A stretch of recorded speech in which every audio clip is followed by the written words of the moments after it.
intimidating, isn't it? Yeah, look at these. This is very intimidating. This is different Star Wars fan groups in the San Antonio area. Hi guys, you having a good time? We'd like to thank you guys for going. You guys can head on. I don't want them standing there the whole time. They're going to fall off the stage or something. You guys can go. Great, well done. Thank you.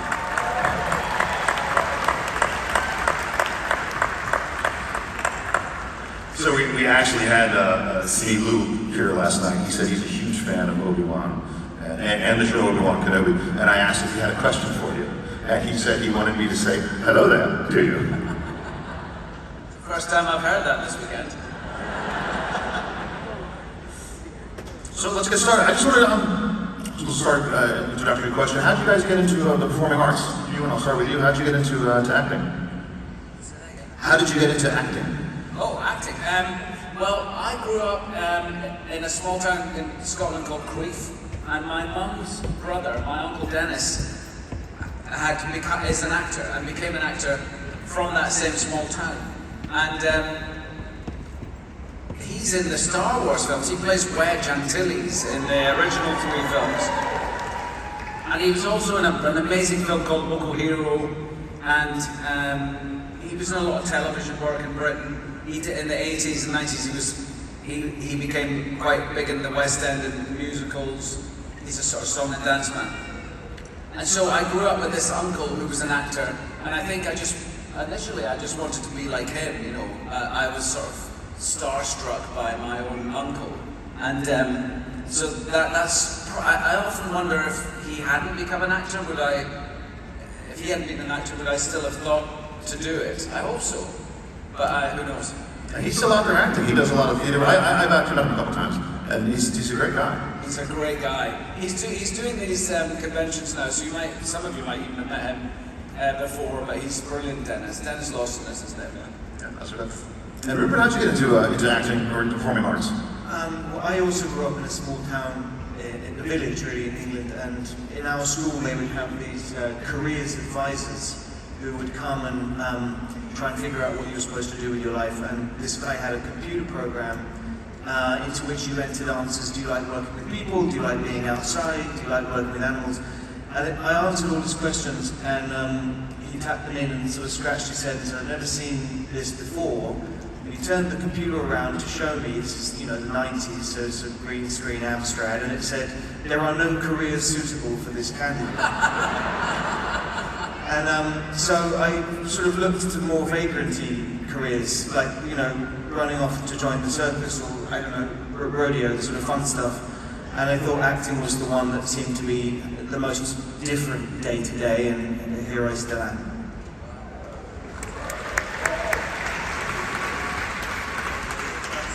My oldest friend actually is now a very, very fine artist. And he was told by the same computer program that he should be a fish farmer. So there was clearly a corrupt program somewhere. So what was it like first hearing about the new Kenobi series coming out? When you first heard that it was coming? Because I know you went for a long time, people asking you, people like me coming up and saying, when are you going to be Agnes Kenobi? And you happened to maybe get a little bit, what did you? It happened really quite a long time ago. I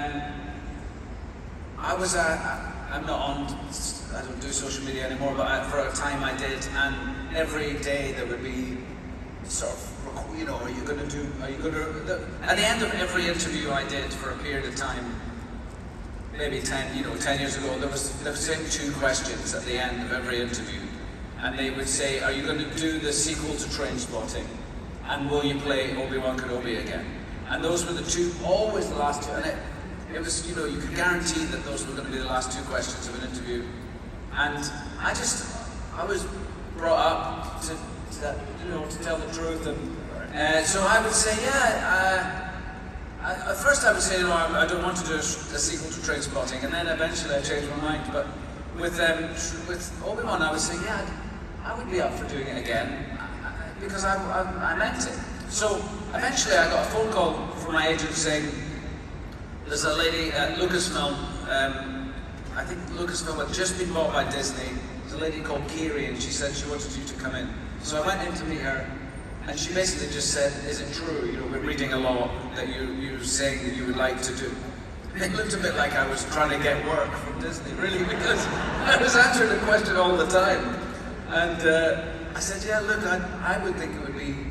I've always thought there must be a good story to tell between, you know, the episode 3 and A New Hope." And I think we found a really good story to tell, and that eventually became the series. And so you don't like interviews being ended now asking about Trainspotting 3 and another Kenobi series, right? You don't want to hear that. I think we will do a Trainspotting 3 when we're all in our 70s. And the 4 of us in some old age home for, you know, retired drug users. And quite funny, actually. And Rupert, how did you come on board on Kenobi? I was asked by the casting director, who is a friend of ours, to consider this, and I, to be honest, had never heard of the Inquisitors. Sorry, had never heard of them. But she sent me some of the artwork, and I thought it was extraordinary. And then the first thing it said in the script, you know, after he's come in to the canteen, is that he loves the sound of his own voice. And I thought, yeah, that's me. Can do. Rupert, other than your own character, do you have a favorite Star Wars character? Yeah, I mean, present company accepted. It was always a toss-up for me between Han Solo and Yoda. You know, the sort of the swashbuckling kind of sass of Harrison Ford, and I don't know, the way Yoda talks always tickled me. How about you, Ewan? Do you have other than Obi-Wan? I had when I was a wee boy, I remember I had a Chewbacca, and I had an Alec Guinness, I had an Obi-Wan, and I had a Princess Leia. And I think Leia is, I think she's probably my favourite character. She's so ballsy and wisecracking and beautiful, and I think Princess Leia, I was always very in love with Princess Leia when I was a little boy.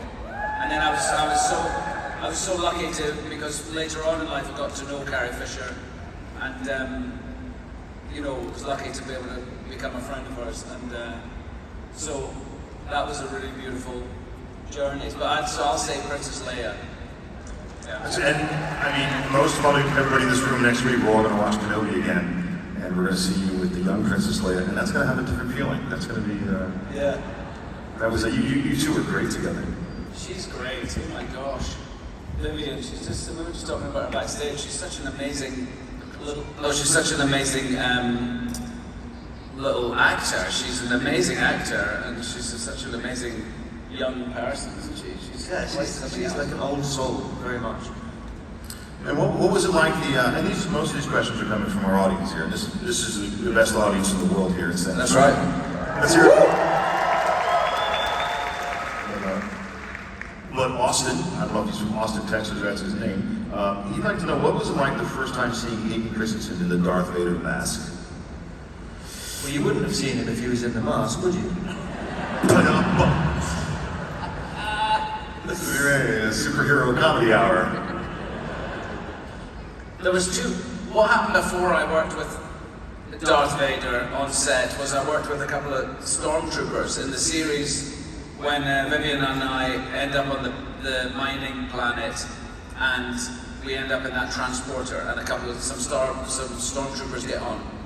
And when they got on, I realised I'd never worked with a stormtrooper before, and it made me feel like I was a little boy again. Like that image of looking into their face for real was really made me have that sort of like childish anxiety that you got from the Empire, you know.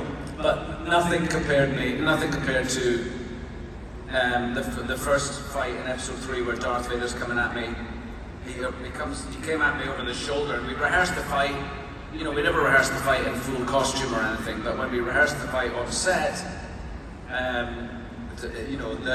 his helmet wasn't on. And then, they're getting ready to do the take, and they're doing my makeup and my faffing around my hair, and he's obviously getting the helmet on, but I didn't see it. So I'm walking down, and I hear him coming, action, turn around and there's Darth Vader coming at me, you know, with a red sword. And I won't say what I usually say because there's children present, but I got a terrible fright. It was something else, but it really was like a 7-year-old jolt of fear, you know, it touched that had been locked inside me all those years. He's frightening too, the way, in the show. He's quite scary too. We'd have chats on set with all the prosthetics, you know, a little straw drinking your tea. And Rupert, so what was it like the first time you saw them in the, I won't say you saw him, but you saw him wearing the Darth Vader costume? Yeah, it's like Ewan says, you get lost in this, because it's just like, you know, as Shaw says in Jaws, like cold, dark, dull, dead, shark eyes, this kind of black mask, and you're staring and you can't really see yourself, you can't see anything, and it's just this huge, I don't know, I just found myself getting completely like hypnotized by it. Scary. Speaking of your scary costume, how long did that take to assemble to get that on? My costume? Your costume. It was 4 hours of makeup to get it on, about half an hour to get into all the armor and stuff, and then an hour to get it all off. So my day began about 3 in the morning, and then this lot showed up at 7, bright and sunny. I had a lovely night's sleep. With his coffee in hand. With his coffee. I can't drink coffee because I've got false teeth in. So these guys, he just put some dressing gown on and showed up as far as I can remember. So like I said, some of these questions came from the audience, so bear with me on this one. You did an interview where you said you were shooting scenes from Obi-Wan Kenobi and something special happened on the set on May the 4th. What happened? I guess it wasn't said so in the podcast? Do you know what I'm talking about? Something special happened on May the 4th? Oh God. Oh, you're getting it. I don't know. I don't know the answer to that question. I don't know that there was a story about that. Sorry. Thanks, pal. Maybe something special happened to somebody else on May the 4th, but... Have you ever? Do you want to make something up? Are we still on this question? We all switched characters for the day, and yeah, I don't know. No, I don't remember. Sorry. Another audience question. After the long period of time of not playing Obi-Wan Kenobi, what was it like coming back into that role? It was brilliant to come back. It was such a brilliant experience. I've always tried to hold Alec Guinness's performances really close. I spend a lot of time before we start shooting thinking about him, watching him, not only in Star Wars, because it's amazing how iconic Alec Guinness is as Obi-Wan Kenobi from just a handful of scenes. Like, he's not really in an awful lot of that first film, he's in a bit of it, but... So I watch all those, I sort of listen to his voice a lot, but I like going back to watch on YouTube. I'll watch a lot of his interviews, and it's sort of in that hate glory day when actual actors were actually asked questions about their work and stuff in interviews, you know, as opposed to nowadays, where you just Look what I mean by saying that. I know, you just start getting made on television shows. I mean, you sort of just get made fun of now by comedians, but in the old days there were people that were real interviewers, and sorry guys. That's not nice, is it? I can just see, every chat show I go on from now on is going to be a nightmare. Anyway, there was an interviewer in Britain called Parkinson, it was like an hour-long interview, and it would be on the weekends. And it was like an hour-long chat. It was really informative, and so I watched all of Alec Guinness's interviews and some of his early work, and so it was lovely to go back to playing him again because I was so much closer to him in age than when he's 63, I think, and when they just shot A New Hope. I'm 51, so I'm a little bit closer to him in age than I was when I played him before, and it just felt great. It just felt great fun. That was a long answer. We like long answers. And how did you, Rupert? How did you find getting into your character, developing your character? Well, it was a challenge because Jason Isaacs, who I'm an enormous fan of, had already voiced the character for Rebels, and so I was aware of that, but I didn't want to do a copy of someone else's, interpretation of the role per se, because the animated world is such a different challenge. So it was that thing of trying to do something that was my own, but also have a nod to what Jason had done. And I spoke to Dave Filoni about it a little bit, and he said, remember that normally we do live action first, and then we move to animation, and in that transition we exaggerate the voice, we exaggerate the movements, we do things that we can't do in live action. And here we're going the other way, like with Rosario Dawson's show. So it's important to ground the character in a reality of your own design, I guess. So there was a complete artistic license to do kind of whatever with it while keeping the spirit of what we knew alive. That was really long-winded. Sorry, everyone. We're getting gassy. That's what we're here for. We want to hear long, good answers. Fantastic. Another audience question from Andrea. She's a retired teacher. She would like to know, do you have a teacher or mentor that encouraged and inspired you? Yes. My music, when I was at school, I was only interested in, because I'm a creative person, I was only good or interested in artistic art, music, and my music teacher, and English to a degree, and my music teacher was a great inspiration in my life. Alison Hunter was her name, and so she was my favourite. We had a sort of, she pushed me quite hard, she wanted me to be I played the French horn through school, and I think she always wanted me to be like a professional French horn player, and I was disappointed that I went into this silly profession, but she was great, yeah. I always remember her. Didn't you do a movie with the French horn? I played the tenor horn in Brastov. That's similar. That's a funny story about that. So I could play it when we did Brastov.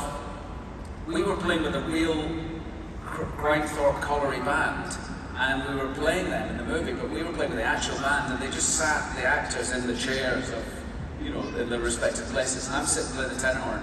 And I realised, because I was a French horn player when I was a kid, I could play it. So when we did the scenes when we were playing, I'd just play along. And the guy next to me was the actual first tenor horn player in the band. And I said to him at one point, I said, why is it a bit flat when I play? And he looked at me and went, because you can't play. And I said, okay, you have a go. So he played my horn and he went, oh yeah, it is a bit flat. Indicated. That's great. Yeah. Did you have a reaction when you first heard Obi-Wan's theme? Because Princess Leia, Darth Vader, they all have themes. Yes. Obi-Wan now has one. There was two things that I was so moved by. I think it's so beautiful, the music. And I was also crushed because I wasn't there when they recorded it. And they recorded it in LA, and I was in LA, and John Williams had they'd managed to secure, up until that point, and the whole orchestra were unable to play together because of the COVID protocols that Disney had in place. But somehow he managed to, we got to a place where he was allowed to have the whole orchestra play together. But as a result, there was very, very few people allowed to go other than the musicians. And so I wanted very much to be there because I have met John Williams in the past, and I was there when they recorded the music for episode 3, which was unbelievable with all the choir, and when they recorded that in Abbey Road in London, I was present. So I wanted very much to be there for Obi-Wan's theme because it's my theme. But they wouldn't let me go because they wouldn't let me even sneak in the back, because they were so tight with the COVID rules. Were you able to hear it when he played it live at Celebration? I did, yeah. And I also, when they recorded it for the first time, and when it was played for the very first time, I was given a live link, so I was able to sit at home and listen to it live. So I was sort of present. It's nice, isn't it? Have another audience question. Have either of you got a chance to go to Galaxy's Edge, the Star Wars land at Disney? Yeah. No, I haven't. I've been there. Is it good? Me and Mary went on when we were there for Celebration, and we just thought, okay, let's do it. So we put our masks on and we wore a cap. We went in at night. We spent like 2-3 hours in there. It was really cool. Who's been? Yeah, it's fun, isn't it? It's good. I really like the experience. That ride that they have is pretty awesome. And yeah, it's good. You can lose yourself in there. Yeah, you can lose a lot of money too. It's pretty. I'm a big Star Wars fan. I buy a lot. There's a lot of things. Oh yeah. A lot of cool Obi-Wan shirts like the one you're wearing. Right. The one you're wearing. Who designed that T-shirt you're wearing? You know, Ewan, I'm glad you asked. Now, I did not ask you to ask this. I did. It's fine. Thank you. Very nice. Very good. Thank you very much. They're available, I believe, somewhere on the. We can talk about it. Oh yeah. You're gonna get me in NorthSeasonStore.com. Anyway, have you ever done a musical? Have you ever? I know you've done a musical. Would you ever do another musical? I should say. Yes, I would definitely do a musical. Musical. I haven't done one. No. Would you like to? Sure, let's do it. Let's do one. Okay. It's funny. There's very few. You know, they're quite rare, and I'd love to do it after we did Moulin Rouge. I went on stage in London, but I did Guys and Dolls for 6 months in London, which was amazing. And it's an amazing experience using music and storytelling. I just love it. But there's very few movies made that are musicals, and I'm just waiting for the next offer. You know? So you're ready to go. Because the question was from Alex, one of the people in the audience, who wanted to know if you'd do it in Broadway, which would be great because I live near there. So. Yeah, I would like to do a musical on Broadway. Yeah. I sing in the new Pinocchio film that we're doing with Guillermo del Toro. I do a song in that. Oh, there you go. Very good. And you said you'd like to do one. Are you into the musical arts? Yeah. I like them. I like them when they're in film, when they really, as Ewan said, use music. And you know, Ewan's been in so many amazing. Like Down with Love is brilliant. I think that's fantastic. Moulin Rouge is brilliant. I'd like to do like Book of Mormon as a film. You know, something which has that, or Spamalot, something that has some humour in there. You know, that would be great. And then, for both gentlemen, do you have a favorite film? Favorite movie that you like to watch? Not Star Wars or anything, just your favorite of all time. Okay. I've got lots of favorite films. But ones that have stayed with me all my life. There's a film called Breaking Away. Does people know that film? About the cyclist? Yeah. I love that film. And Dennis. Thank you. Let's have Rupert Frank and you in the record. And thanks for having us. It's great to be in Texas, and it's been great to meet you all, and I look forward to meeting the rest of you this afternoon.